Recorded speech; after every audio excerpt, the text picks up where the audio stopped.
Ya, oke, baik. Selamat siang semuanya. Assalamualaikum warahmatullahi wabarakatuh. Untuk suara di virtual Zoom-nya, apakah bisa jelas masuk terdengar? Jelas Pak. Ya, oke.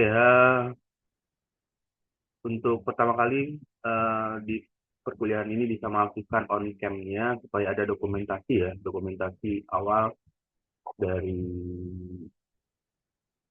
perkuliahan di kelas perpindahan kalor dan massa.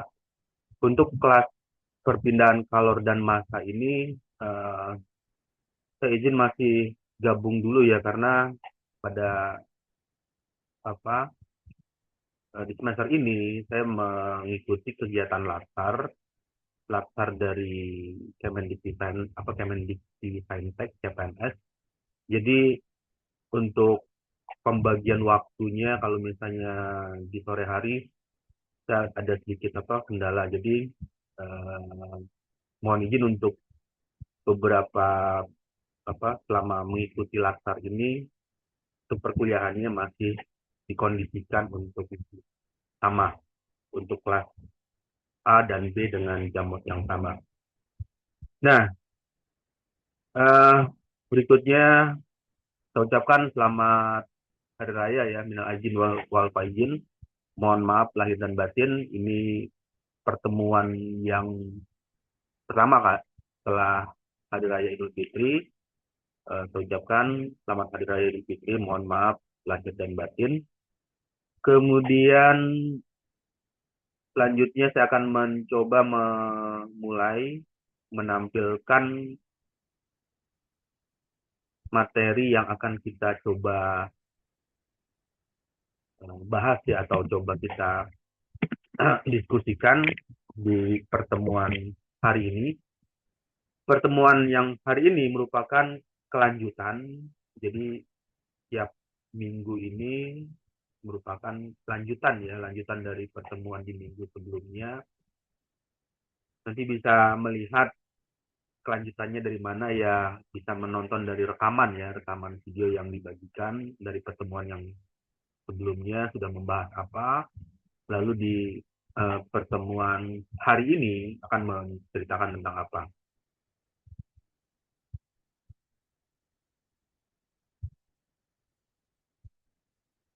Ya, yang selanjutnya di layar sudah bisa terlihat tampilan layarnya dengan jelas.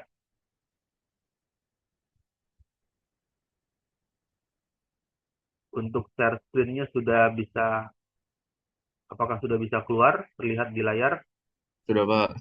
Ya. Oke, baik, terima kasih. Nah, di bagian ini eh, pertemuan ini yang sebelumnya ya, sebelumnya kita mengingat lagi yang di pertemuan yang lalu kita sudah menceritakan mengenai perpindahan kalor atau perpindahan panas yang terjadi secara konduksi. Jadi perpindahan panas yang terjadi secara konduksi ini merupakan hal yang seringkali ditemukan.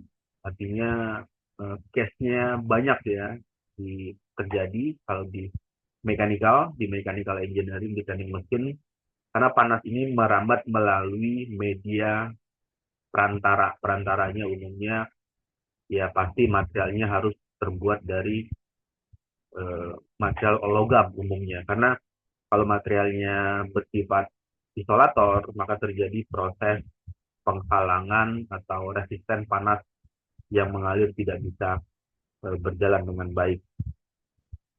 Secara teori ya, ini sudah diceritakan yang kemarin bagaimana heat flux. Heat flux itu atau yang biasa diilustrasikan dengan tulisan Qx ya atau heat flux, laju aliran panas. Jadi yang melaju itu adalah aliran panasnya. Kemudian panas-panas ini mengalir melalui media A, media B, dan media C, dan proses nilai resisten atau R total ya. R total ini merupakan bagian yang penting diketahui. Kenapa hal itu penting? Karena dengan mengetahui berapa besar nilai resisten, kita bisa mengetahui berapa nanti nilai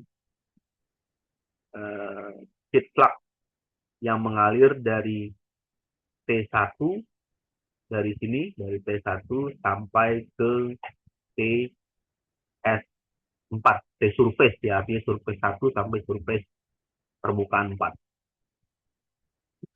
Oke, itu yang pertemuan di minggu yang lalu. Kemudian teori untuk konduksi 2D, 2D dua dimensi, dikatakan dua dimensi berarti merepresentasikan antara bidang X dan bidang Y. Jadi bidang X dan Y ini konduksi dua dimensi terjadi di dalam sistem, di mana perpindahan panas yang terjadi dalam arah X dan Y. Sepanjang apa? Sepanjang koordinat. Koordinat yang koordinatnya adalah koordinat Y dan koordinat Y dan koordinat X. Nah, ini adalah bagian yang perlu diketahui. Kalau yang tadi yang kita bahas itu adalah perpindahan panas secara one dimensional. One dimensional itu artinya mengkarakterisasi arah aliran hanya satu bidang. Jadi kalau melihat tampilan ini ya, ini kan bisa dilihat nih ya, panasnya mengalir dari T1, T2, kemudian T3, T2 dan T3 dan berakhir di T4. Itu arah alirannya, arah aksis bidang X. Artinya panasnya mengalir melalui satu bidang, hanya bidang X. Jadi yang dilihat itu dalam perspektif arah aliran satu bidang. Kemudian yang 2D berarti dua arah X yang horizontal dan arah Y yang vertikal. Dalam hal lain, hal ini aliran panas tidak hanya terjadi pada satu arah, tapi melibatkan dua arah ya. Arahnya itu ya sudah dipahami, berarti arah X dan arah Y. Secara matematis, persamaan konduksi panas dua dimensi dapat diselesaikan menggunakan namanya persamaan diferensial. Ini adalah persamaan diferensial panas 2D, persamaan diferensial panas dua dimensi. Nah, ini menjelaskan tentang nilai tersebut. Jadi nilai arah aksis X dan arah aksisnya itu adalah Y. Bidang X dan bidang Y. T dalam kurung X adalah suku sebagai fungsi dari posisi arah X dan arah Y. Do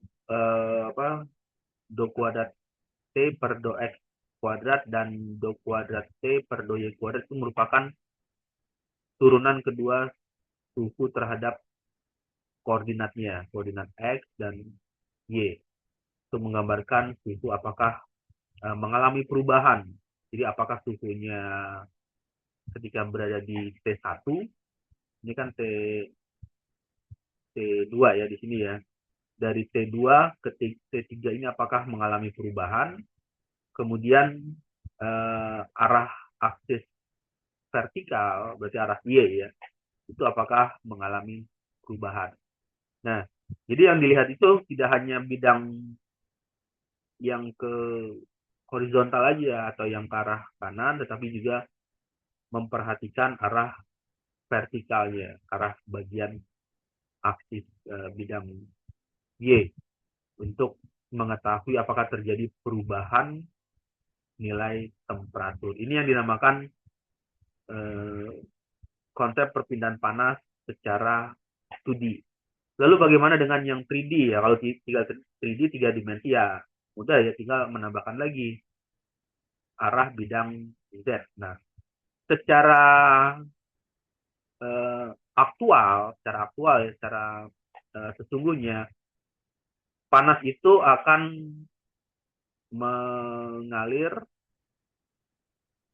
dalam aksis tiga dimensi. Jadi secara sesungguhnya panas itu mengalir dalam bidang tiga dimensi.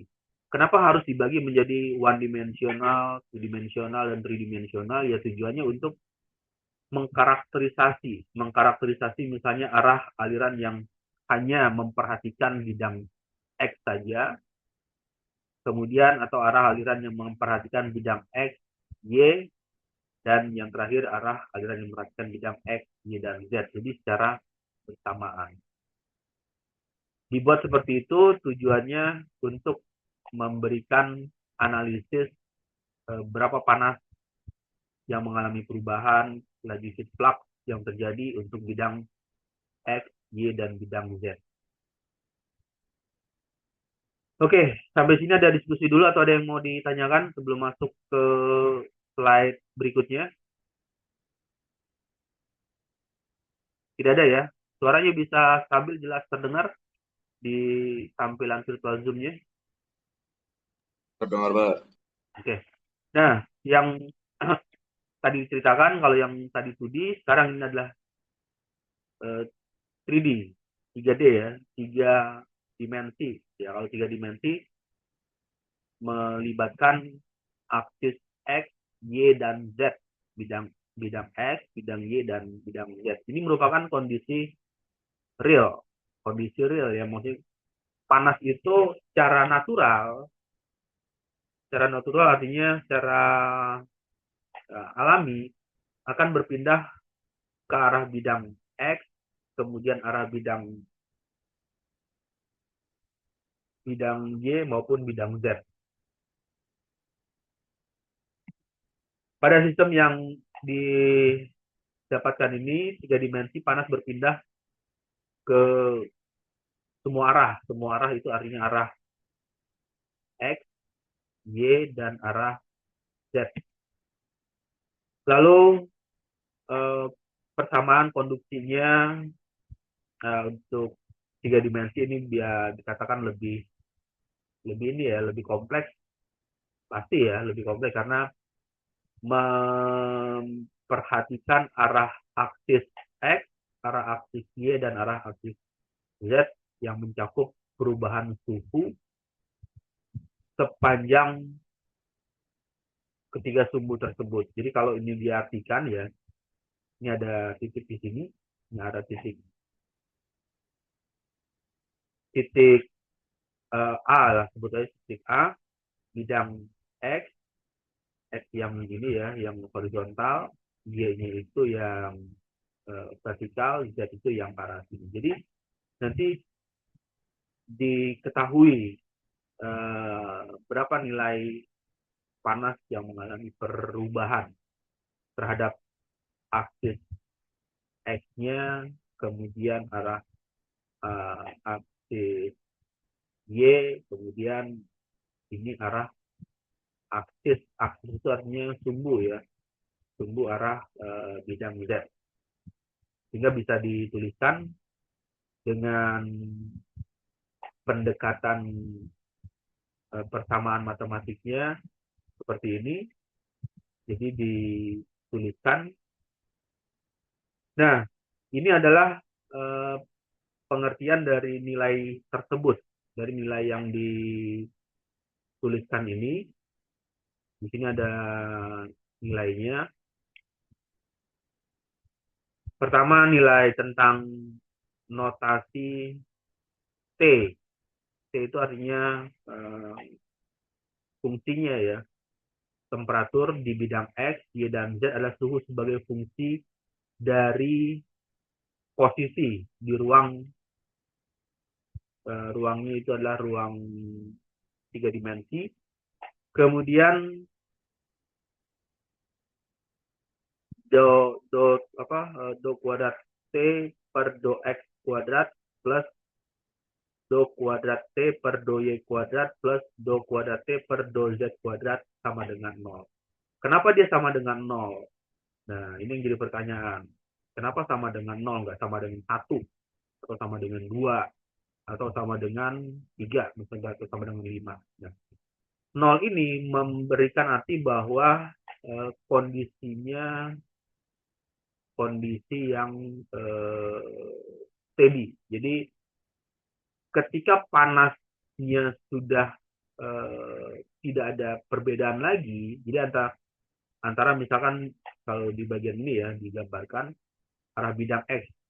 Jadi panas yang di sini dengan panas di titik E ya, sebut saja titik E, itu sudah sama artinya tidak ada lagi misalkan kalau di sini nilai panasnya katakanlah misalnya 80 dan di sini 80 itu artinya sudah steady. Jadi kalau dituliskan kan kalau 80 kalau sama dengan ini kan 80 ya. Kalau dia antara titik A dan titik E sama dengan 80, maka nilainya sama dengan 0. Nah, inilah yang memberikan arti bahwa tidak ada lagi panas yang mengalami perpindahan. Jadi kalau dari sumber panasnya itu nilainya 80, sedangkan di sini tidak ada lagi panas yang dipindahkan, berarti kondisinya sudah dalam keadaan steady. Inilah kenapa nilainya kalau dalam persamaan itu sama dengan 0. Jadi 0 itu memberikan arti keseimbangan. Keseimbangan antara energi yang dikeluarkan, energi ini dalam arti energi panas ya yang dialirkan, itu akan sama dengan energi yang diserap di bagian titik E-nya. Sehingga nilainya sama dengan 0. Oke, mudah ya untuk dipahami bagaimana mengartikan kenapa ketika menemukan atau mendapatkan persamaan itu seringkali sama dengan 0. Nah, sama dengan 0 itu memberikan arti bahwa kondisinya sudah seimbang. Jadi antara sisi kiri dengan sisi kanan. Jadi kalau di bahasa kuantitatif itu kan dituliskan berupa angka kan 80 min 80 sama dengan 0. Jadi kalau pindah ruas 80 ini pindah ke mana ke sini, dia harus sama dengan 80. Nah, ini yang dimaksud dengan kondisi steady. Jadi kondisinya sudah sama semua, antara sisi kiri dengan sisi kanan. Oke, lalu yang berikutnya perpindahan panas secara konduksi. Untuk rangkaian seri ini aliran panas dilewatkan pada bidang awalnya dulu kita coba untuk flat ya, bidang datar, disusun berlapis. Berlapis itu artinya lebih dari satu bidang. Jadi kalau misalnya ini lapisan 1 digambarkan ya dengan warna berbeda, lapisan 1, kemudian ini lapisan 2, lalu yang misalkan yang ini adalah lapisan 3. Jadi ada 3 lapis ya, ilustrasinya 1, 2, 3. Bidang datar yang berlapis dengan bahan yang berbeda. Jadi antara bahan 1 dengan bahan 2 dan bahan 3 ini tidak sama komposisinya, kemudian thermal conductivity dari bahannya juga tidak sama. Ini yang dinamakan dengan bidang datar yang disusun secara berlapis. Aliran panas masuk dengan suhu T1, keluar di suhu T4. Ya, ini yang diilustrasikan ya. Salah satunya ya pada applied-nya ya, kalau digambarkan, ini bidang berlapis. Bidang berlapis. Ini aplikasinya itu bisa pada furnace, kemudian bisa juga pada boiler. Furnace ini merupakan tungku. Apa itu tungku? Alat peleburan. Biasanya tungku atau peleburan ya. Peleburan, apa yang dileburkan ya, ya bisa bermacam ya.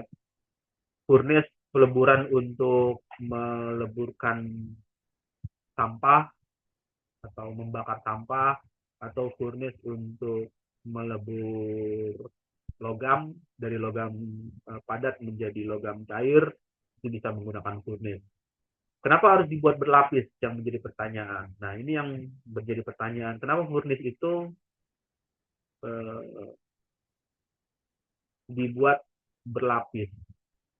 Dibuat berlapis ya. Jadi kalau ini diilustrasikan, misalkan ini adalah ilustrasi apa dari furnace.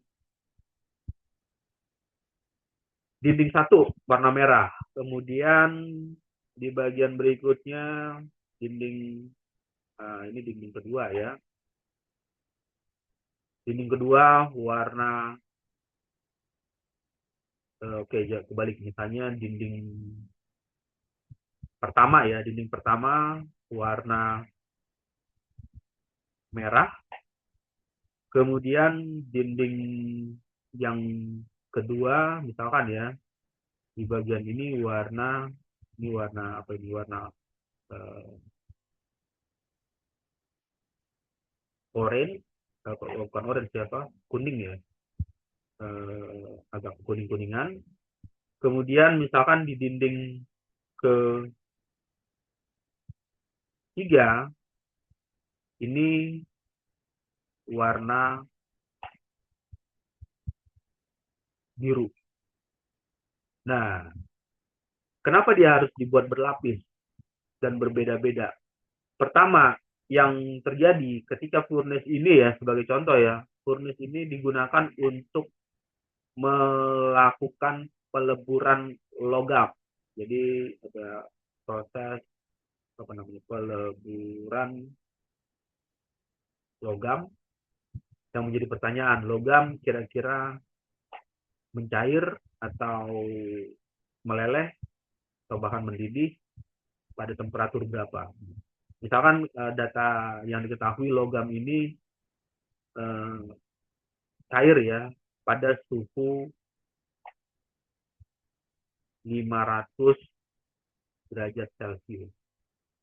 Suhunya 500 derajat Celcius. Ketika dinding ini hanya satu lapis ya, apa yang terjadi? Nah, yang terjadi adalah ketika misalkan dinding ini terhubung dengan lingkungan. Misalnya tungkunya, sampingnya kan ada lingkungan ya, lingkungan sekitar. Jika suhunya 500 derajat, pengaruhnya apa terhadap lingkungan? Berarti di sekitarnya ini kan panasnya mengalami cukup tinggi ya di bagian warna merah. Kalau 500 ya bisa bisa jadi di sekitar, di sekelilingnya sekitar 400-an, 490, 480 derajat Celcius. Yang berpengaruh terhadap panasnya yang dikeluarkan ini, pengaruh terhadap lingkungan. Nah, hal inilah yang menjadikan kenapa dibuat berlapis. Yang pertama, lapisannya dibuat berbeda. Tujuannya adalah untuk mereduksi itu atau mengurangi panas yang dikeluarkan ke lingkungan. Ketika suhunya masih di dinding satu, suhunya masih 500 ya, tapi ketika sudah berada pada dinding kedua, nah dinding kedua ya, suhunya menjadi setengah, 250 derajat Celcius. Kemudian direduksi lagi, 500, 250, kemudian turun lagi, misalnya turun menjadi suhu di bagian dinding ketiga, suhunya turun menjadi 50 derajat Celcius. Dengan temperatur yang bernilai walaupun dikatakan masih cukup tinggi ya, masih cukup hangat ya, karena hitungan 50 derajat itu setengah titik didih air ya, tapi setidaknya sudah memberikan eh, pengaruh bisa menurunkan suhu. Inilah tujuannya kenapa tadi yang kalau digambarkan di bagian yang sebelumnya. Nah, ini ada ilustrasi dinding. Jadi temperaturnya masih tinggi. Ini di sini tinggi, kemudian di T surface, T bagian permukaan 4, suhunya menjadi 50 derajat Celcius. Artinya sudah tidak terlalu ekstrim atau tidak terlalu tinggi lagi. Jadi panas yang dikeluarkan terhadap lingkungan di sekitarnya ya lebih aman jika dibandingkan kalau hanya menggunakan satu lapis. Jadi kalau misalnya 500 derajat, apalagi tersentuh ya, misalkan kepegang secara tidak sengaja suhu dinding 500 derajat Celcius tersentuh dengan tangan atau telapak tangan, kira-kira apa yang akan terjadi? Ya bisa menyebabkan terjadinya luka bakar atau mengalami accident. Inilah yang dilakukan di bidang desainnya ini, mendesain bagaimana dinding tersebut dibuat berlapis. Jadi penjelasannya seperti itu. Maksudnya analisisnya kenapa dibuatnya berlapis dengan bahan yang berbeda-beda, tujuannya untuk mengurangi panas yang dikeluarkan dari lingkungan. Oke, sampai sini ada diskusi dulu atau ada yang mau ditanyakan? Tidak ada ya? Oke, kalau tidak ada saya akan lanjut lagi ke slide selanjutnya. Perbedaan panas konduksi untuk bidang seri ini menggunakan pendekatan yang di minggu sebelumnya itu sudah dibahas juga dengan Prof. Bambang ya. Apa itu hukum Fourier, perbedaan panas dengan hukum Fourier. Hukum Fourier menjelaskan bahwa laju perpindahan panas konduksi dari satu benda itu berbanding lurus dengan luas penampangnya. Artinya jika benda ini mempunyai luas penampang yang luas, maka laju perpindahan panasnya juga akan bernilai lebih besar. Kemudian jika luas penampangnya dipersempit, maka laju perpindahan panas akan semakin kecil atau sempit. Ilustrasi ini, pendekatan teori ini ya, yang laju perpindahan panas berbanding, di sini diwarnai merah ya, berbanding lurus dengan luas penampang itu sama dengan hukum kontinuitas. Jadi kalau di mekanika fluida, fluid mekanik ya, di sini kan ada pipa. Sebut saja misalnya dengan dimensinya adalah A dengan diameter ya, diameter A-nya ini atau luas A-nya ini ya, kita sebut aja dengan diameternya itu nilainya misalnya 10. Kemudian ada satu lagi, ini pipa ya. Ini gambarnya agak lebih kecil, tapi jaraknya panjangnya sama antara pipa satu yang atas dengan yang bawah. Nah, ini sama. Ini nilai A juga, tapi bernilai setengahnya. Misalnya nilainya adalah 5. Ini yang dimaksud dengan luas penampang. Jadi kalau luas penampangnya ini 10 dengan luas penampang 5, maka laju, kalau ini laju perpindahan panas, kalau di bagian ini laju lidah atau debit ya. Kalau debit itu kan dituliskan I A dikali dengan P. Luas permukaan dikali dengan kecepatan. Maka debitnya juga akan besar.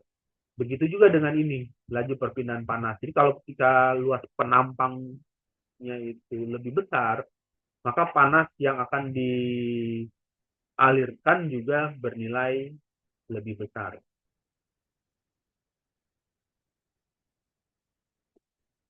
Kemudian pada rangkaian seri terdapat beberapa benda yang disusun secara berurutan. Berurutan itu ya tersusun berurut ya. Lapisan 1, lapisan 2, 3, 4, dan 5. Itu yang dinamakan tersusun secara berurut. Sehingga perpindahan panas terjadi secara berturut-turut melewati tiap lapisan. Jadi kalau ada 5 lapisan, berarti ada 5 bidang yang dilalui.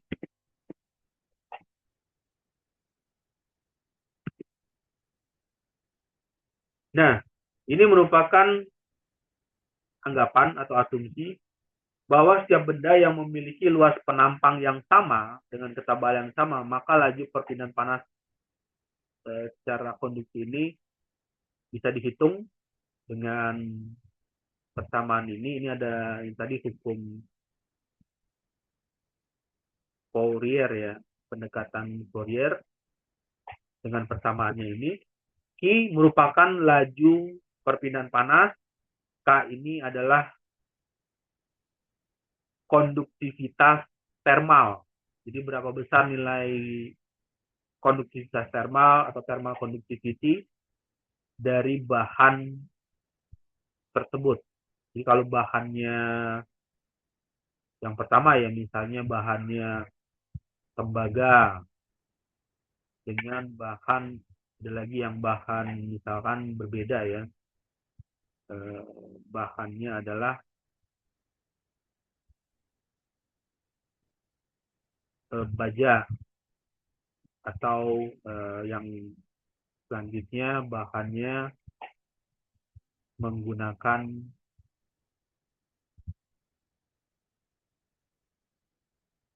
besi. Ini pasti mempunyai nilai thermal konduktivitas yang berbeda. Ketika dia mempunyai nilai thermal konduktivitas yang berbeda, berarti berpengaruh terhadap laju, perpindahan panas konduksinya. Karena kalau K ini dimasukkan nilai K-nya, dia pasti berpengaruh terhadap laju perpindahan panas konduksi. Apa yang bisa didapatkan dari persamaan Fourier ini yang bisa kita pahami? Yang pertama, jika nilai thermal konduktivitasnya tinggi, maka menghasilkan laju perpindahan panas konduksi juga mengalami peningkatan. Artinya nilai thermal konduktivitasnya akan lebih tinggi jika dibandingkan dengan nilai bagian thermal konduktivitasnya lebih rendah, maka laju perpindahan panas konduksinya juga akan mengalami penurunan. Jadi bisa dilihat dari bagian ini. Kemudian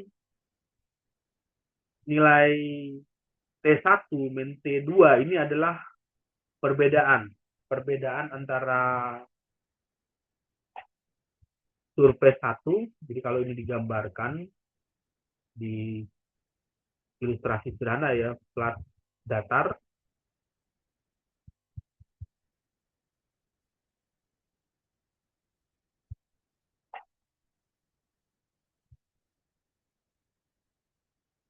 Di bagian sini ada T1 dan ini adalah T2.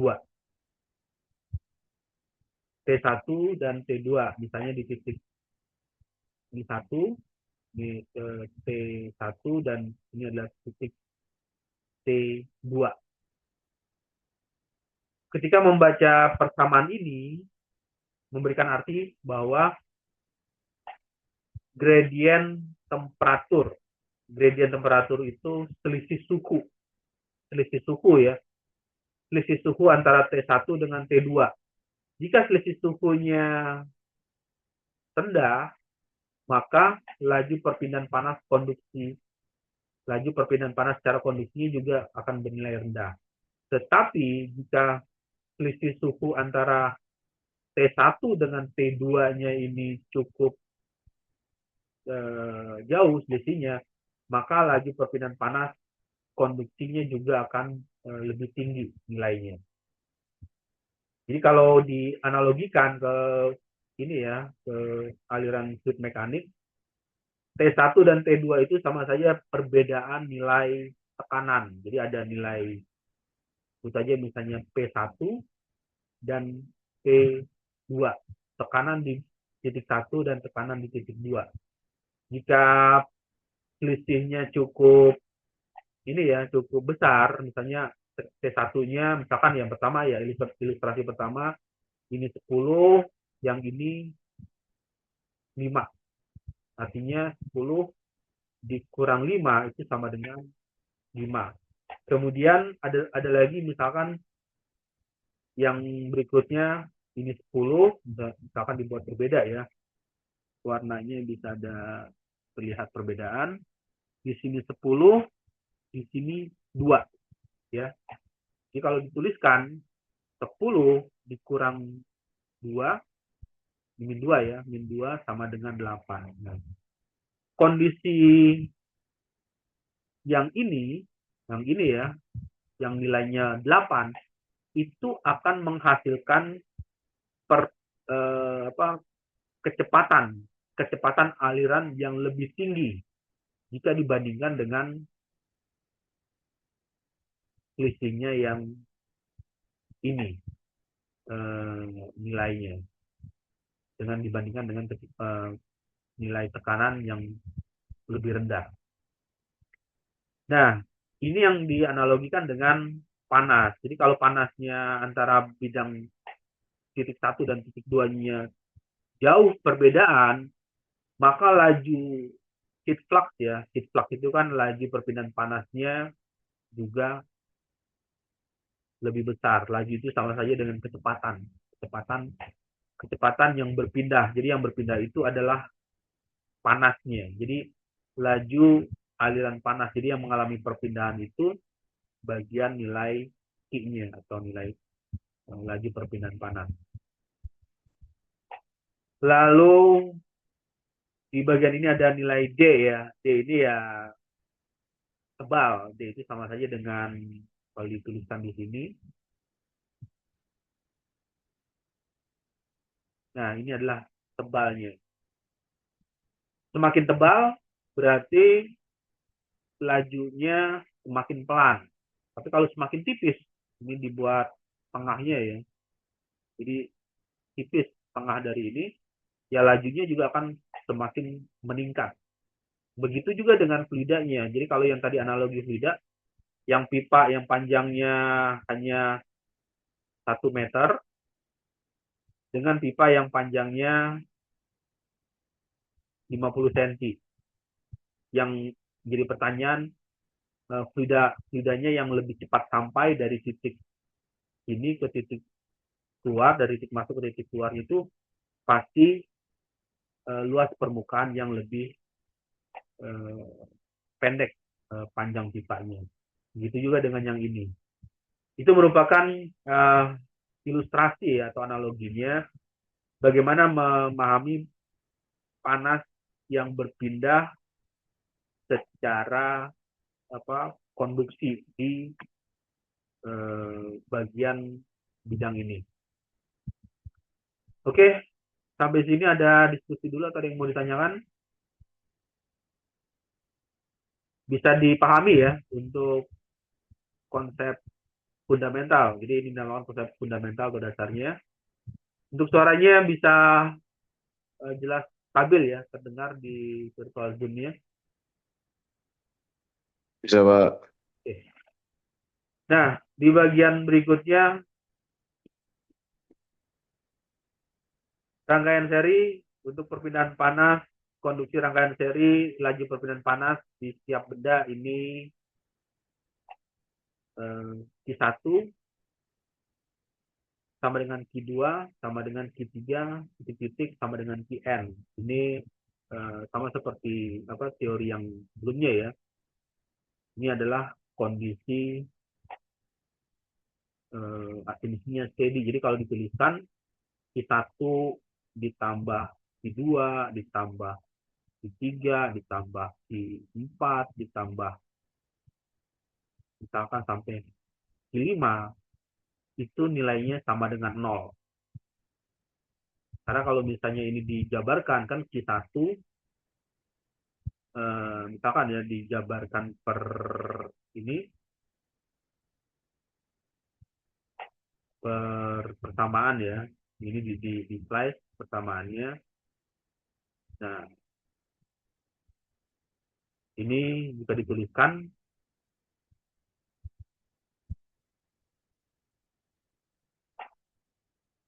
Q1 sama dengan Q2. Jadi kan kalau pindah ruas ya, positif, ini kan positif, pindah ke bagian sini menjadi apa namanya berubah ya, betul nggak? Jadi gimana nih? Q1 tambah Q2 tambah Q3 tambah Q4 ya, betul nggak? Jadi nilainya itu uh, bernilai harus sama antara nilai apa namanya Q1, Q2 dan Q3. Nah, jadi kalau dituliskan di bagian ini uh, dalam hal ini Q1 adalah perpindahan panas konduksi melalui benda pertama. Q2 ini kalau digambarkan apa ya? Jadi lapisan ya, lapisan bidang 1, bidang 2, bidang 3. Jadi ada lapisan 1, lapisan 2 dan lapisan 3. Perpindahan panas konduksi melalui benda kedua dan seterusnya hingga Qn. Qn ini ya seberapa banyak eh, lapisan yang digunakan. Lalu laju perpindahan panas total melalui rangkaian seri dapat dihitung dengan menjumlahkan laju perpindahan panas pada setiap benda. Nah, ini adalah berapa nilai apa namanya Q total ya, Q total atau Q flux total untuk kalau di gambar ini ada diilustrasikan ada berapa ya, 3 lapis, 1, 2, 3 titik-titik dan seterusnya. Kita asumsikan sampai 3 aja.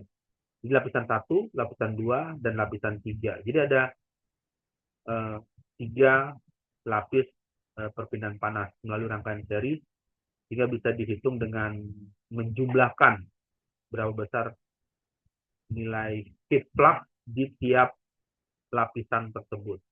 Jadi kalau ada 3 lapisan, berarti tinggal menjumlahkan nilai heat fluxnya. Kemudian selain dalam rangkaian seri, suhu pada ujung benda saling terkait satu sama lain dengan bahasa lainnya, suhu pada ujung benda pertama memberikan pengaruh suhu pada ujung benda kedua dan seterusnya. Oleh karena itu, perpindahan panas konduksi pada setiap benda dalam rangkaian seri sangat dipengaruhi oleh suhu pada benda sebelumnya dan sesudahnya. Jadi di bagian ini yang perlu di highlight di garis lingkari ya, di garis lingkaran. Ini adalah rangkaian seri. Rangkaian seri itu sangat dipengaruhi atau berpengaruh oleh suhu pada benda. Di bagian ini suhu pada benda yang sebelumnya dan sesudahnya. Kenapa sangat berpengaruh? Karena rangkaian ini jalurnya tidak bercabang. Jadi satu jalur ya, satu rangkaian, satu garis, sehingga tidak bercabang. Karena dia tidak bercabang, inilah yang menjadikan rangkaian tersebut dipengaruhi oleh suhu pada benda yang sebelumnya dan sesudahnya. Kemudian jika suhu pada ujung benda yang pertama ya, misalkan T1 ya, T1 dan suhu pada ujung benda terakhir disebut dengan Tn, maka suhu pada ujung benda kedua hingga N-1 dapat dihitung dengan persamaannya ini. Nah, ini adalah nilai TI. TI itu singkatan biasanya dengan nama T awal ya, T inisial. T awal atau T temperatur inisialnya adalah suhu pada ujung benda ke I, ujungnya ya, di ujung awalnya ke I, T1 TI -1. Jadi T awal pertama adalah suhu pada ujung benda sebelumnya, dan T T TI +1 adalah suhu pada ujung benda setelahnya. Lalu dibagi dua. Nah, kenapa dibagi dua? Ya karena kita bisa mengetahui berapa average atau rata-rata temperatur yang mengalami perpindahan di bidang tersebut. Oke, lalu yang berikutnya ada namanya composite. Composite plane composite plane wall ini merupakan dinding datar. Composite plane wall, dinding datar komposit. Dinding datar yang tersusun dari beberapa material yang memiliki konduktivitas panas yang berbeda. Jadi dindingnya ini tersusun dari beberapa material yang memiliki konduktivitas. Konduktivitas itu nilai K ya.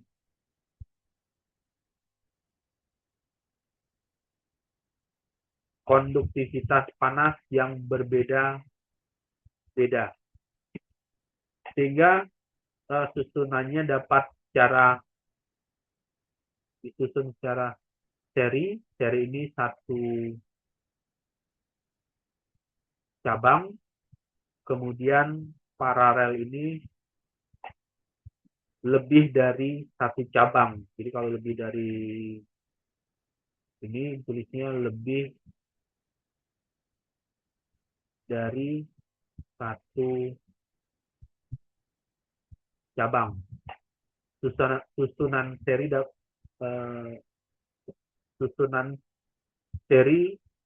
satu cabang. Kalau susunan paralel itu lebih dari satu cabang. Kalau lebih dari satu cabang itu bisa 2 cabang, 3 cabang, 4 cabang, dan seterusnya sampai seberapa banyak cabang itu digunakan. Jadi kalau lebih dari satu cabang sudah masuk dalam kategori paralel, walaupun hanya 2 cabang. Kemudian rangkaian thermal digambarkan seperti pada yang sebelumnya sudah dibahas, analogi rangkaian tahanan listrik. Begitu pula tahanan thermal, susunan seri maupun paralel dihitung seperti dengan analoginya itu perhitungan pada tahanan listrik.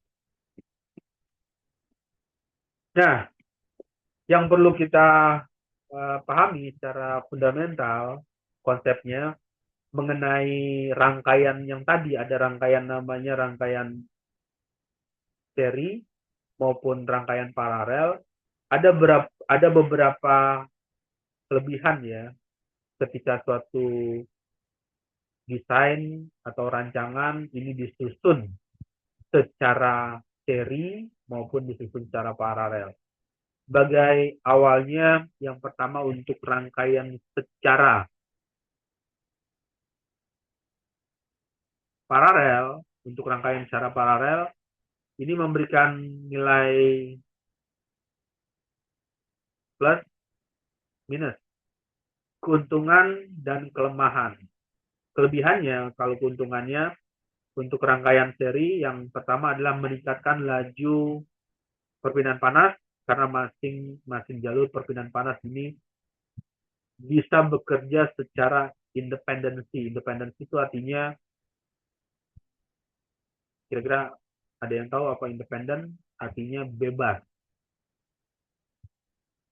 Bebas atau merdeka. Nah, karena dia bebas atau merdeka ya, independen, jadi pada saat rangkaian yang jalur satunya bermasalah, maka panas akan mengalir melalui jalur dua. Melalui jalur dua ya, atau jalur berikutnya. Jadi kalau jalurnya mampet atau misalnya terisolasi atau terhambat di jalur pertama, maka panas ini akan berpindah. Yang tidak bisa melalui jalur satu, dia akan berpindah ke jalur kedua. Itu kelebihannya. Jadi karena dipasang secara paralel, independen dan terpisah. Itu sisi positifnya. Lalu bagaimana dengan kelemahan? Kelemahannya adalah di bagian ini, ketika suatu sistemnya itu dipasang secara paralel, benda pada setiap jalur perpindahan panas menerima suhu yang sama. Jadi antara jalur satu, jalur dua ya, misalkan ada dua jalur, satu dan dua, ini menerima suhu yang sama dari sumber panas. Jadi sumber panasnya itu dari sumber awal, sumber panas, ketika dia mengalir ke jalur satu dan jalur dua, menerima suhu yang sama, sehingga benda yang memiliki, nah di bagian ini ya, benda yang memiliki konduktivitas termal yang lebih rendah, berarti nilai konduktivitas termal apa? Nilai K. Nilai K-nya, nilai konduktiviti apa, konduktiviti thermal konduktivitasnya lebih rendah, menyebabkan atau ketebalan yang lebih besar dapat menjadi ini bottleneck. Jadi laju aliran panas yang berbalik. Jadi kalau misalnya jalur satu, jalur dua ya, ternyata konduktivitasnya berbeda. Yang pertama, jalur satu konduktivitas termalnya lebih rendah, yang kedua jalur konduktivitas termalnya lebih tinggi, maka yang pertama ini berbalik arah. Nah, karena dia berbalik arah ini yang dinamakan dengan bottleneck ya, yang menyebabkan laju perpindahan panas secara keseluruhan menjadi berkurang. Jadi dia mengalami pengurangan. Kenapa mengalami pengurangan? Ya karena pengaruh dari konduktivitas termal.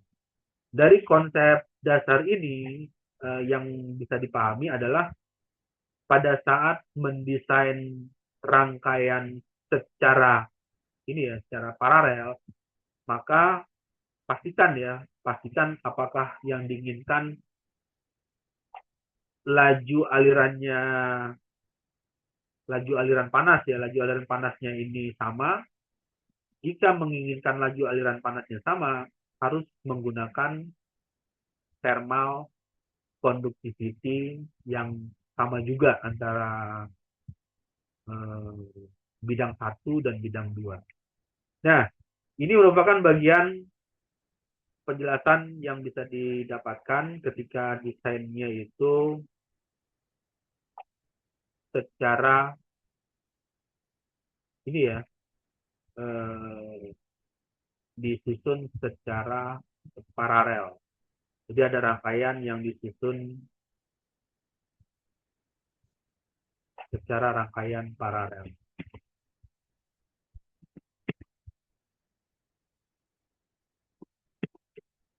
Lalu applied-nya, applied itu aplikasi ya, atau contohnya atau penerapan apa yang digunakan atau bisa dipergunakan untuk peralatan di bidang teknik yang dibuat dengan perpindahan panas konduksi dengan susunannya secara paralel. Yang pertama adalah pipa penukar panas. Pipa penukar panas ini atau yang biasa disebut dengan nama HE, heat exchanger atau alat penukar panas. Digunakan untuk mentransfer panas dari cairan atau gas ke cairan atau gas ke bidang yang lain. Dalam pipa penukar panas terdapat banyak jalur perpindahan panas yang seringkali disusun secara paralel. Nah, ini di bagian ini dituliskan disusun secara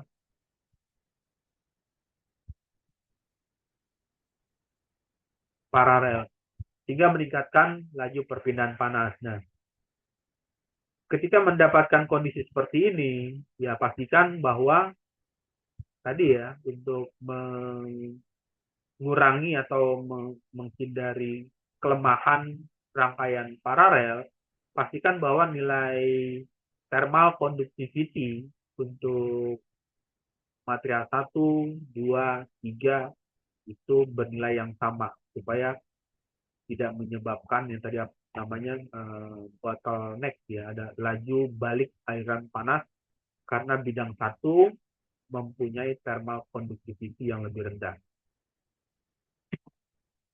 Kemudian radiator mobil. Untuk radiator mobil digunakan mendinginkan mesin mobil dengan mentransfer panas dari mesin ke udara melalui medianya itu cairan ya. Jadi ada perpindahan panas terjadi secara konduksi, kemudian terjadi secara konveksi. Radiator mobil memiliki banyak jalur. Jadi kalau banyak jalur berarti disusun secara paralel, sehingga perpindahan panas yang disusun secara paralel ini dapat memberikan kontribusi terhadap peningkatan laju perpindahan panasnya. Jadi nilai Q atau nilai heat flux-nya bisa terjadi lebih baik. Jadi tujuannya seperti itu. Kemudian yang selanjutnya heatsink. Nah, ini juga seringkali ditemukan ya. Heatsink ini kalau membuka perangkat komputer atau PC, CPU ya, Central Processing Unit, ada tabung kotak atau semacam tabung.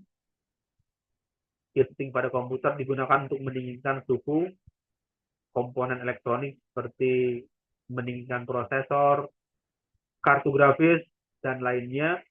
Heatsink pada komputer memiliki banyak jalur perpindahan panas disusun secara paralel sehingga dapat meningkatkan laju perpindahan panas secara keseluruhan.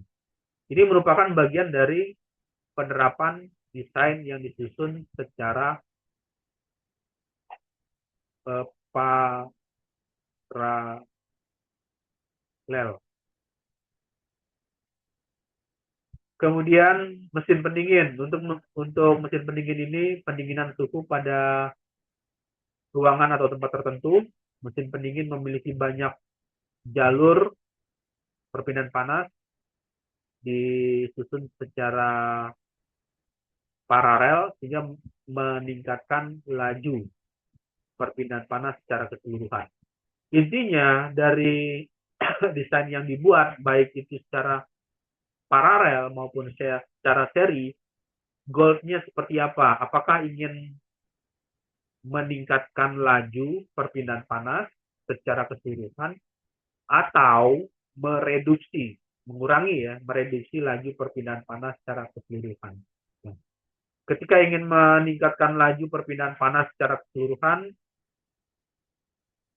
dari rangkaian paralel, pastikan bahwa nilai K atau thermal conductivity yang dipergunakan untuk material tersebut mempunyai nilai yang sama. Kalau nilainya ada perbedaan, yaitu tadi menyebabkan bottleneck ya, aliran balik panas yang tidak bisa melalui saluran pertama karena thermal conductivity-nya lebih rendah. Oke, lalu yang berikutnya ini masih paralel ya, contohnya open. Jadi banyak ya kalau dicari peralatan-peralatan teknik yang disusun secara paralel. Ada oven digunakan untuk memasak atau memanggang makanan. Oven memiliki banyak jalur perpindahan. Jadi kalau melihat oven itu kan ada celah-celah ya. Ada lubang-lubang jalur perpindahan atau semacam sirip-sirip yang dipasang secara paralel sehingga dapat meningkatkan laju perpindahan panas secara keseluruhan. Nah, itu adalah bagian dari aplikasinya.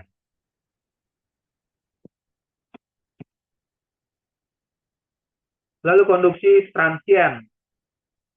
Di bagian ini kita akan bahas mengenai transien. Bedanya apa dengan steady? Kalau steady itu tunak, berarti transien itu tidak tunak, artinya tidak steady. Tidak steady artinya mengalami perubahan. Fenomena perpindahan panas di kondisi transien ini di mana suhu dalam arti suhu bahan dan suhu sistem itu mengalami perubahan terhadap waktu. Waktunya ya misalnya dengan satuan second atau detik. Jadi dalam waktu 1 detik, detik pertama, detik kedua, detik ketiga, detik keempat, kelima, enam, dan seterusnya, itu nilai panasnya mengalami perubahan. Jadi antara detik 1, detik kedua, dan seterusnya mengalami perubahan. Inilah yang dinamakan dengan kondisi tak steady atau kondisi transient. Lalu hal ini berbeda dengan kondisi steady state. Kondisinya berarti di mana suhu dalam bahan tidak berubah, tidak mengalami perubahan, stabil ya, tidak mengalami perubahan terhadap waktu. Jadi dalam waktu detik pertama, detik kedua, ketiga, keempat, dan seterusnya, suhunya tidak mengalami perubahan. Ketika dalam konduksi transien ini, suhu tidak hanya dipengaruhi oleh namanya posisi, tapi juga oleh waktu. Fenomena ini umumnya terjadi pada periode awal atau periode itu kondisi ya, yang maksud dengan periode itu adalah kondisi awal ketika sistem mengalami perubahan suhu. Jadi pada saat sistem mengalami perubahan suhu atau ketika kondisi eksternal seperti suhu atau sumber panas mengalami perubahan. Jadi bagian fenomena itu kondisi aktual ya. Jadi terjadi pada bagian-bagian di periode awalnya.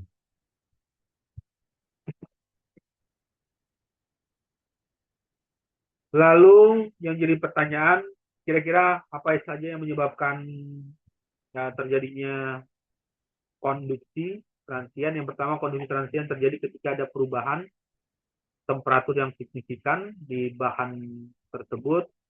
Misalnya, ketika bahan yang lebih panas atau lebih dingin, ini ditempatkan atau diposisikan di lingkungan dengan suhu yang berbeda, panas akan berpindah dari area yang lebih tinggi nilainya ke area atau zona yang lebih dingin, hingga sistem bisa dikatakan mencapai kondisi steady state atau suhu menjadi konstan. Jadi awalnya transient ini terlebih dahulu terjadi. Jadi setelah perpindahan panasnya mengalami kondisi konstan, maka mencapai kondisi steady state. Jadi panasnya tidak lagi mengalami perubahan.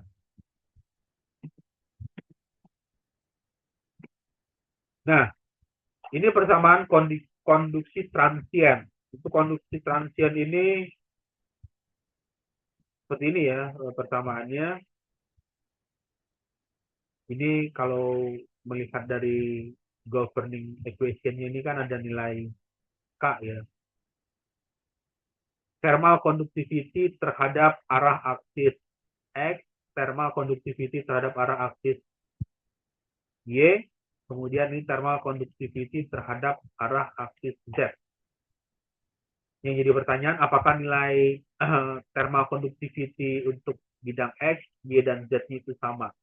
Jika nilainya sama, ya panas yang terjadi secara transient ini akan lebih optimal nilai panas yang berpindahnya. Tapi kalau misalnya arah X-nya berbeda dengan arah Y dan arah Z, nilai thermal conductivity-nya ya ini juga berpengaruh terhadap laju nilai panas yang dipindahkan.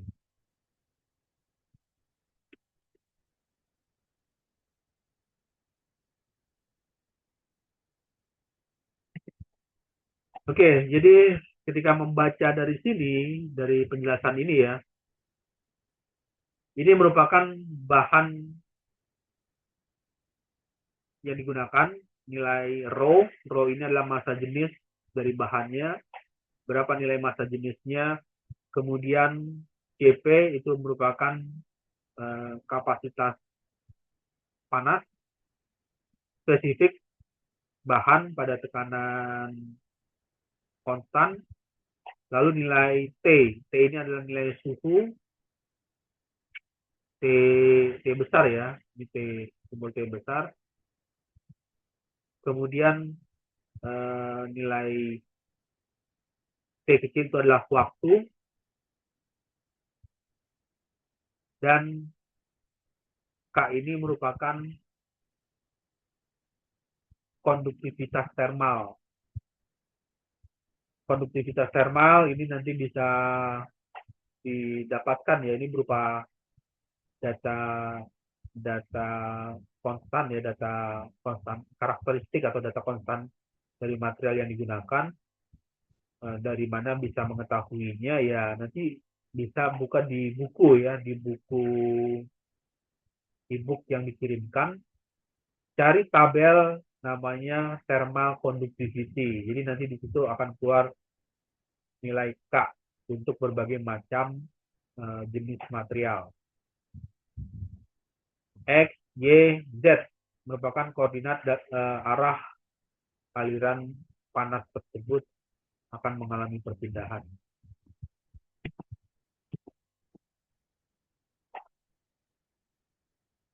Lalu tahap selanjutnya adalah proses konduksi transient. Untuk konduksi transient ini dibagi menjadi beberapa tahap. Yang pertama ada namanya tahap awal. Tahap awal itu transient initial state. Di tahap ini pada saat perubahan pertama kali terjadi, suhu bahan berubah dengan cepat. Jadi ini kondisi awal ya. Pada saat terjadi transient, kondisi transient ini suhu bahan berubah dengan cepat. Yang kedua, intermediate state, tahap peralihan. Setelah waktu tertentu, perubahan suhu akan melambat. Jadi perubahan suhu ya, suhunya akan melambat seiring dengan distribusi panas ini sudah mulai merata di seluruh benda. Dan setelah tahap kedua masuk ke tahap state, kondisi steady state atau kondisi di bagian ini kondisi yang stabil, tidak lagi mengalami perubahan. Akhirnya jika sumber panas tetap konstan, tidak ada lagi perubahan temperatur yang signifikan, sistem akan mencapai namanya keseimbangan steady state, di mana suhu tidak lagi berubah terhadap waktu. Jadi pada saat panas mengalami perpindahan itu selalu diawali dengan namanya kondisi transient dulu. Jadi transient dulu, tahap awal, tahap peralihan. Setelah panasnya sama antara sumber panas dengan bagian temperatur yang lebih rendah, itu tidak lagi terjadi perbedaan suhunya, maka masuklah ke tahap yang ini dinamakan kondisi steady. Steady state artinya panas tidak lagi mengalami perubahan.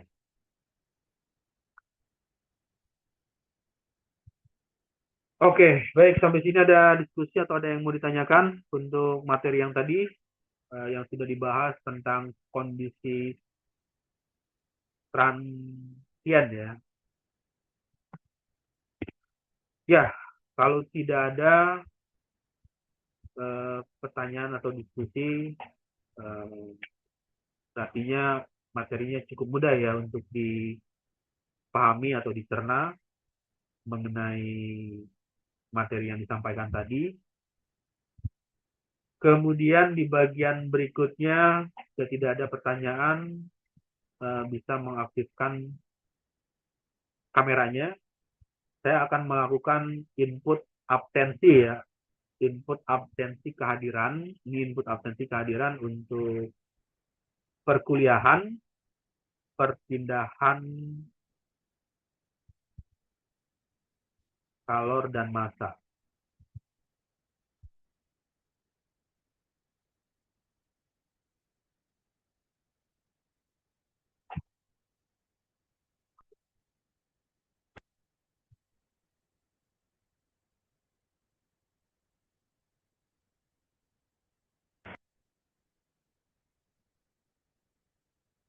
Ya, yang pertama, tampilan di layarnya sudah terlihat share screen-nya. Sudah, Pak. Oke. Nah, saya akan input di bagian ini untuk pertemuan kelima ya. Yang pertama, ini dari kelas A dulu ya. Dari kelas A, perpindahan kalor dan massa untuk kelas A. Yang pertama, Adi Aksa Farhan. Hadir, Pak. Oke. Lalu yang berikutnya, Ahmad Muzaki Imanullah.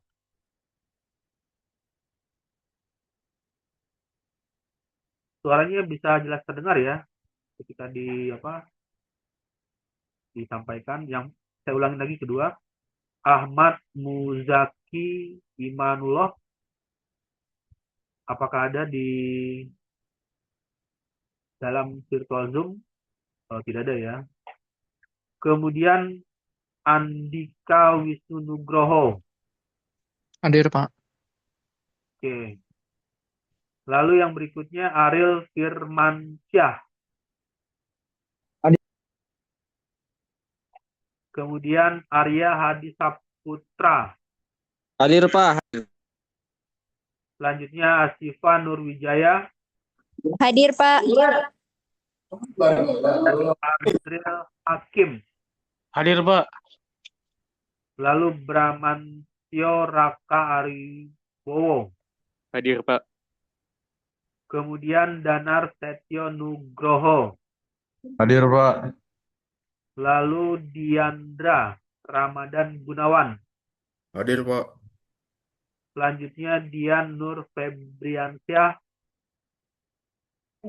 Hadir, Pak. Hadir. Oke, lalu yang berikutnya Enrico Wuriawan. Hadir Pak, hadir. Kemudian Ilham Ibran Tamima. Hadir Pak. Lalu Irfan Fauzi. Hadir Pak. Kemudian Lestari. Hadir, Pak. Kemudian Muhammad Alaina Raihan. Hadir Pak. Oke, lalu yang berikutnya Muhammad Arkan Abiun. Hadir Pak. Kemudian Muhammad Kaisar Asadullah. Sekali lagi yang kedua ya, diulangin. Muhammad Kaisar Asadullah. Tidak ada ya di virtual Zoom-nya, on cam dan on mic-nya atau kolom chat-nya tidak ada informasi kehadiran. Muhammad Fahrezi Azikra. Hadir Pak. Ini siapa? Muhammad Fahrezi Hadir Pak. Saya device-nya berdua Pak sama Alena. Kemudian Muhammad Fatur Firdaus. Hadir Pak. Lalu Muhammad Galang Ramadan. Hadir Pak. Muhammad Ridho. Sekali lagi diulangin ya. Muhammad Ridho. Apakah ada? Tidak ada ya di kolom chat on cam maupun on mic-nya. Muhammad Syafiq Afati.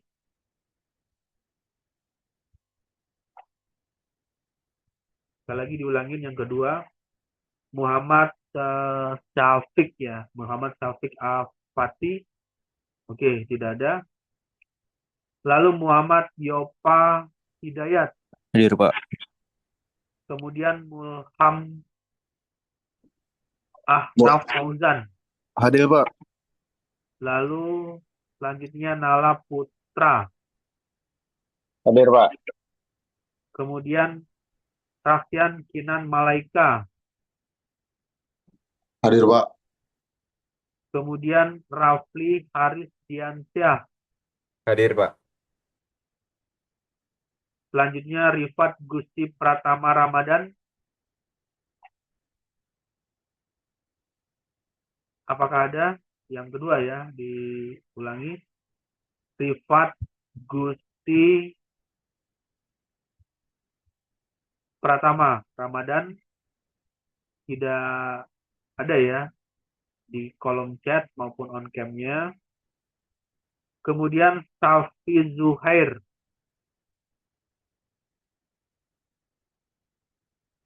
Hadir Pak, hadir. Oke. Kemudian Stefanus Pramudia Laksono.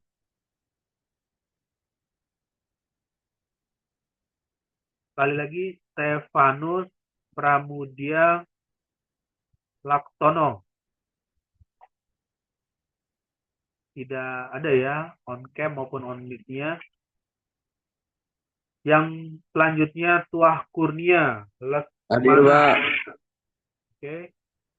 Lalu Yul Erlan Putra. Hadir Pak.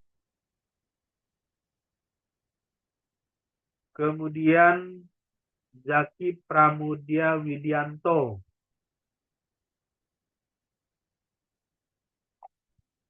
Sekali lagi pengulangan ya. Yang kedua untuk ini namanya Zaki Pramudia Widianto. Tidak ada ya. Kemudian Zidan Gazi Al-Faridzi. Hadir Pak. Oke. Nah, semuanya sudah terinput ya. Pak, izin Pak. Gimana? Akbar Ataya hadir Pak. Akbar Ataya. Iya Pak. Ini di nomor Izin Pak, Ahmad Muzaki hadir Pak. ya, sebentar, satu-satu dulu ya. Tadi Akbar, NIM-nya berapa sih? NIM 037 Pak. 037 di nomor berapa itu?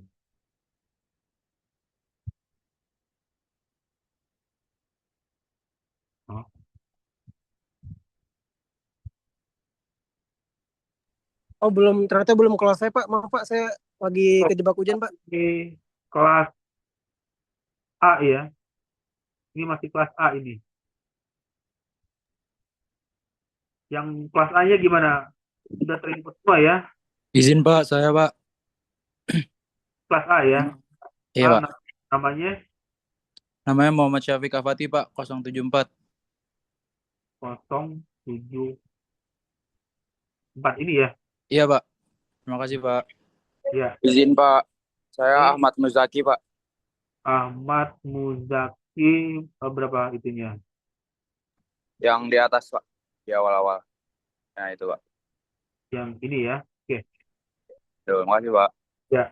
Masih ada lagi untuk kelas ini kelas A ya, masih kelas A. Apakah masih ada? Oke, tidak ada. Berarti eh, ini saya ulangin lagi ya. Ini input absensi untuk kelas Pak, izin Pak. apa? Izin Pak, saya Stefanus Pramudia Pak. Stefanus Amudia. NIM-nya berapa ini? Ini ya. Iya Pak, makasih Pak. Oke. Masih ada lagi nggak? Sudah ya. Ini saya ulangin lagi. Ini adalah input absensi perkuliahan ya. Untuk mata kuliah perpindahan kalor dan massa kelas. Ini kelasnya kelas A, pertemuannya kelima. Karena yang pertemuan keempat kemarin kan itu mengerjakan tugas ya, yang inputnya di mengisi absensi di GCR, Google Classroom. Berarti ini input absensi yang kelima. Nah, ini adalah data-datanya yang tadi sudah di-input. Kemudian yang tadi namanya ditampilkan, tidak ada apa respon ya, atau masih tidak keluar informasi di konmik maupun di kolom chat, tidak ada yang dituliskan. Ini ada nama-namanya, dan di bagian akhir saya akan coba masukkan simpan presensi kehadiran absensi perkuliahan perpindahan kalor dan massa untuk pertemuan ke-5. Oke, lalu bergeser ke sebelah. Kalau tadi perpindahan kalor dan massa kelas B, ini geser ke sebelahnya. Berarti kalau sebelahnya kelas B ya, tadi kelas A, ini kelas B. Nah, untuk kelas B ini yang pertama ya, bisa mengaktifkan on cam-nya atau on mic-nya supaya bisa termonitor ya di virtual Zoom-nya, namanya keluar. Yang pertama Akbar Ataya Rahki. Hadir, Pak. Oke. Kemudian Aldi Raditya Adriansyah. Hadir Pak. Oke, lalu yang selanjutnya Arya Nusantara. Hadir Pak. Hadir Pak. Oke.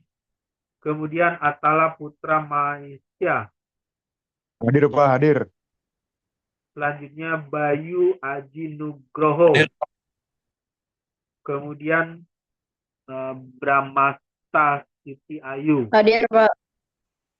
Oke, lalu yang selanjutnya Damar Siban Setiawan. Hadir Pak. Kemudian David Suwandi. Hadir Pak. Lalu Dimas Bahi.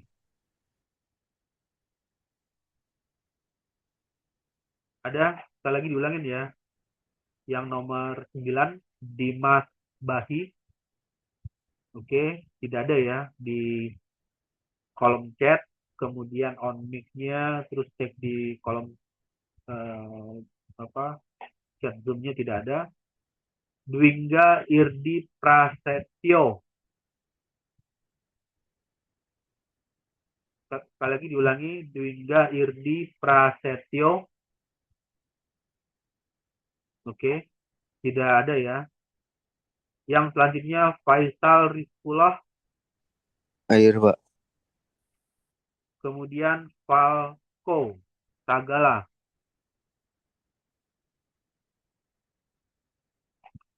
Sekali lagi diulangi, Falco Sagala. Tidak ada ya, on cam, on mic-nya, dan kolom chat virtual. Hadir Pak, Falco hadir Pak. Gimana? Ada ya? Falco Sagala ya. Oke. Kemudian Farel Dimas Abimanyu. Hadir Pak. Oke. Lalu Fauzi Anggap Pratama. Hadir Pak. Kemudian Franciscus Abril Mones. Hadir Pak. Kemudian Gasan Fawas Kamaludin. Hadir Pak. Lalu Ibnu Ivan Gesparo. Hadir Pak. Kemudian Justice Kefas Benedictus. Hadir Pak. Ada ya.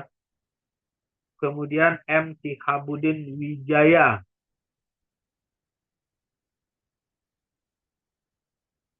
M. Sihabudin Wijaya. Sekali lagi diulangin. Tidak ada ya on cam-nya, on mic maupun kolom chat Zoom-nya. Muwattaqi. Hadir Pak. Selanjutnya Muhammad Aldito. Hadir Pak. Lalu Muhammad Deva Akilah Anwar. Hadir Pak. Muhammad Irsyad Atalah. Hadir Pak. Muhammad Kevin Nevril. Apakah ada Muhammad Kevin? Hadir Pak, Muhammad Kevin. Lalu Muhammad Raka Putra Sukmana. Hadir Pak. Nafi Gibran Sulistyo. Apakah ada Nafi Gibran Sulistyo? Hadir Pak, hadir Pak. Oke, lalu yang berikutnya Naraya Sambu Abiasa. Hadir Pak. Kemudian Putra Al-Fatir Al-Aski. Hadir Pak. Lalu Raditya Pascal Ramadan. Hadir Pak. Raihan Surya Saputra. Hadir Pak. Lalu Rama Hadir Pak. Riyadi, ada ya. Rizky Hadir, Pak. Rahman Hadir Pak. Fadilah. Senala Aprilian. Hadir Pak. Kemudian Tejan Tarum. Sekali lagi diulangin ya namanya. Tejan Tarum ada. Hadir Pak. Lalu Valeri Dianka Kusumo. Hadir Pak. Terakhir adalah Yafi Maulana Fauzan. Hadir Pak. Oke, ini adalah input absensi ya, kehadiran untuk Pak. ya Maaf Pak, tadi Dwi Gayardi hadir Pak, saya kendala jaringan. kelas B ya. Iya. Dwi Ga. Yang ini ya, berapa Ya, nih? Pak. Oke. Ada lagi yang kendala jaringan untuk apa nih? Absensi, perpindahan kalor dan massa. Izin Pak, saya juga Pak. Hadir Pak, Dimas Bahi. Mas Bahi itu nomor 9 ya. Kelas B Pak. Ya, yang ini ya. Iya Pak. Masih ada lagi untuk kelas B ya. Ini untuk kelas B, perpindahan kalor dan massa, pertemuan ke-5. Dan kalor dan massa kelas B, pertemuan ke-5. Ya, kalau tidak ada untuk datanya, saya akan simpan di database, simpan presensi kehadiran mahasiswa untuk mata kuliah perpindahan kalor dan massa di pertemuan kelima. Oke, baik. Tadi sudah diinput absensi. Kemudian di bagian terakhir, apakah ada yang ditanyakan untuk materi yang tadi yang sudah disampaikan? Kalau tidak ada, mungkin saya rasa cukup ya untuk materinya. Nanti bisa mengeksplor lebih banyak lagi atau membaca lebih komprehensif ya dari e-book yang dikirimkan. Karena pada intinya perkuliahan itu kan hanya berapa menit ya, tidak terlalu lama presentasinya, penyampaian materinya juga hanya poin-poin pentingnya atau poin-poin yang disampaikan. Jadi lebih banyak harus bisa untuk mengeksplor atau mencari apa saja yang ingin diketahui.